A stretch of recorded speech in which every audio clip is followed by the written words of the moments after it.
고린도전서 7장 36절에서 40절입니다. 그러므로 만일 누가 자기 약혼녀에 대한 행동이 합당하지 못한 줄로 생각할 때 그 약혼녀의 혼기도 지나고 그같이 할 필요가 있거든 원하는 대로 하라. 그것은 죄 짓는 것이 아니니 그들로 결혼하게 하라. 그러나 그가 마음에 정하여 또 부득이한 일도 없고 자기 뜻대로 할 권리가 있어서 그 약혼녀를 그대로 두기로 하여도 잘하는 것이니라. 그러므로 결혼하는 자도 잘하거니와 결혼하지 아니하는 자는 더 잘하는 것이니라. 아내는 그 남편이 살아있는 동안에 매여 있다가 남편이 죽으면 자유로워 자기 뜻대로 시집갈 것이나 주 안에서만 할 것이니라. 그러나 내 뜻에는 그냥 지내는 것이 더욱 복이 있으리로다. 나도 또한 하나님의 영을 받은 줄로 생각하노라. 아멘. 나도 또한 하나님의 영을 받은 줄로 생각하노라. 하나님께서 오늘 저에게 복된 날 허락하시고 또 우리의 삶을 하나님의 세계복음화의 언약을 담을 수 있는 그릇으로 준비해 가고 계십니다. 우리 개인도 그렇고 가정도 그렇고 우리의 직장 현장도 있고 모든 부분이 하나님의 언약이 담겨질 중요한 축복된 그릇입니다. 오늘 읽은 성경 본문에 만일 약혼한 사람이 있다면 이 당시에는 약혼을 먼저 하고 결혼을 했기 때문에요. 약혼한 사람이 있어서 결혼을 해야 될 상황이 되면 결혼을 하고 만약 약혼을 했지만 결혼하지 않을 환경이 되면 않을 수 있다면 안 하는 것이 더 좋은 것 같다. 또 아내가 남편이 살아있는 동안에는 그 남편에게 매여 있지만 남편과 사별하고 난 다음에 자기 뜻대로 시집을 갈 수는 있지만 주 안에서 믿는 자 안에서 또 복음의 언약 속에서 결혼을 하고 내 뜻에는 그냥 지내는 것이 더욱 복이 있으리로다. 이 시대 상황을 본다면 그 당시에 어떤 환경이었는지 저희가 충분히 이해할 만하고요. 지금도 우리의 삶에 어떻게 적용하는 게 좋겠습니까? 오늘 그러면 크리스천들은 바울처럼 혼자 사는 것이 좋고 결혼하지 않는 것이 독신으로 지내는 것이 좋은가? 아니면 결혼을 해서 결혼하고 또 자녀들을 낳고 키우는 것이 좋은가? 교회에서 이 부분에 대해서 얘기를 많이 하지 아니하고 있고 또 실제로 개혁교회에서는 이 부분을 신앙생활에 적용하지 않고 있습니다.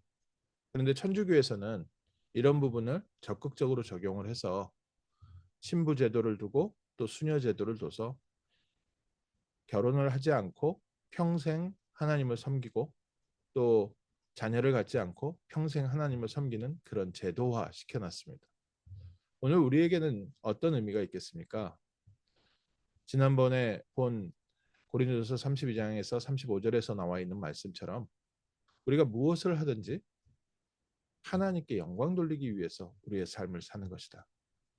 초대교회 당시에 로마의 핍박과 또 유대인들의 핍박과 그런 환경 속에서 다시 오실 메시아를 간절히 바라고 있는 그때에 이때 성도의 삶은 어디에 있었습니까? 그 당시는 지금 저희가 생각하는 그리스 로마 신화가 소설이 아니라 실제 한 도시를 다스리고 있는 우상이었고 종교였습니다. 실제로 그 비너스를 섬기는 그런 도시가 있었고 실제로 제우스를 섬기고 실제로 아폴로를 섬기고 있었습니다. 그런 우상이 가득한 문화 속에서 복음의 언약을 붙잡고 언약을 위하여 삶을 드리는 데 있어서 24의 축복을 누리지 않으면 안 될 만큼 그래서 개인의 삶을 또 나의 미래를 위해서 준비하는 것이 아니라 하나님의 나라를 누리고 하나님의 나라를 위하여 삶이 인도받는 축복의 삶.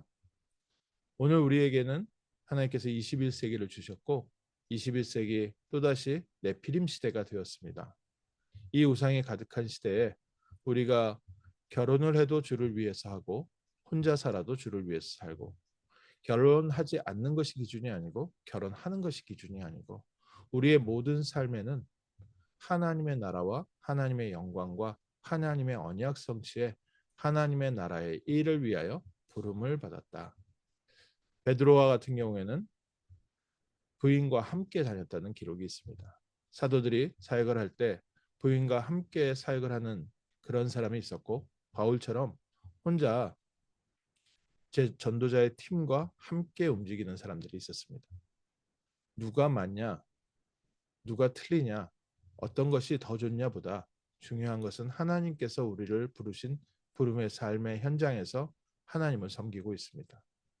때때로 남자가 들어가야 되는 현장이 있고요. 또 여자가 들어가야 되는 현장이 있습니다.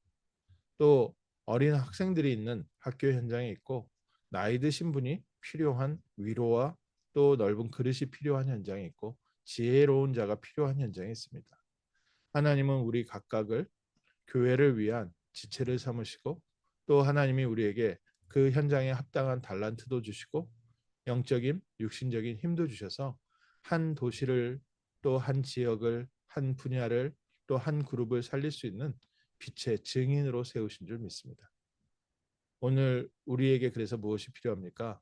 먼저 우리 안에 그리스도에 대한 믿음이 든든히 세워지는 빛의 망대가 필요합니다. 하나님께서 우리에게 맡기신 현장을 살릴 수 있는 믿음과 성령 충만함, 영적 서밋의 그릇을 가지고 우리에게 맡겨진 가정을, 또 지역을, 현장을, 또 교회를 세워가는 그리스도의 증인이요 빛의 파수꾼으로 쓰임 받는 줄 믿습니다. 사도 바울이 그런 의미에서 먼저 하나님의 나라를 누리고 하나님과 함께하는 말씀과 언약 속에서 세워져서 하나님의 영광을 위하여 우리의 모든 24시간이 쓰임 받기를 원한다. 우리 안에 믿음이 24 세워지면 하나님의 능력의 역사, 기도 응답과 치유와 회복의 역사가 우리의 삶에 나타납니다. 25의 증거를 갖게 되면 시간 지나면 그곳이 영원한 세계복음화의 작품으로 남게 돼 있고, 우리가 지나간 모든 길에 기념비가 세워지는 줄 믿습니다. 오늘 아침, 오늘 우리의 24는 어디에 있습니까? 하나님의 영광을 위하여, 또 우리의 24가 성령의 충만함으로부터 시작되어지는 복된 날 되시기를 주님의 이름으로 축원합니다. 그래서 하나님이 우리에게 맡긴 가정을 살리는 증인 되게 하옵소서.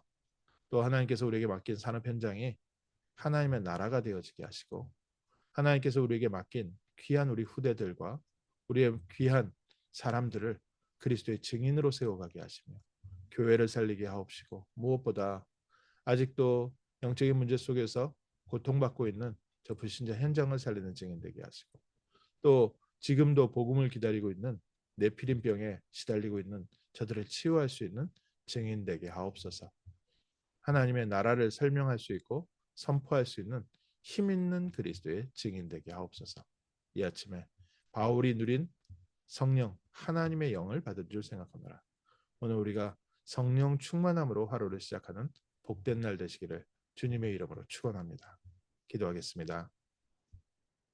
하나님, 21세기를 살아가는 그리스도의 증인으로 빛의 파수꾼으로 저희를 불러주시고, 먼저 24 성령 충만함의 축복 속으로 인도하심을 감사합니다. 그리스도 예수 안에서 우리의 믿음이 더욱더 굳건하게 뿌리내려지게 하시고, 그리스도의 믿음 위에 하나님의 나라가 세워지게 하시고, 우리의 발걸음을 통해 하나님의 나라의 일이 성취되게 하옵소서.